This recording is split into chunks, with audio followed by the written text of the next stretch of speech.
plataforma internacional se ha creado para gestionar y facilitar la presencia de organizaciones internacionales, así como expertos y expertas en derecho internacional, para realizar su tarea de observadores y observadoras en el juicio que va a llevarse a cabo, que va a tener lugar en el Tribunal Supremo contra líderes sociales y políticos en Cataluña.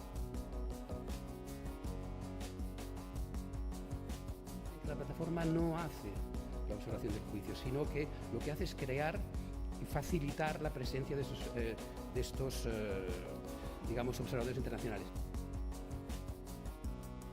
Uno de los grupos de trabajo es el académico, otro de los grupos de trabajo es el de juristas europeos, así como también estatales, y el tercer, digamos, grupo es el de organizaciones internacionales y expertos y expertas en derecho internacional. Nuestro cometido será facilitar como plataforma la realización de un informe sobre el transcurso de lo que se observe en el proceso.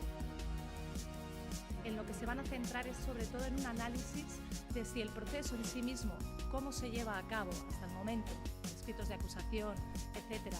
el juicio y la sentencia, pueden o no vulnerar derechos civiles y políticos como la libertad de expresión, la libertad de reunión y manifestación o el derecho de participación política. Que en este procedimiento están en juego las garantías para los derechos de toda la ciudadanía.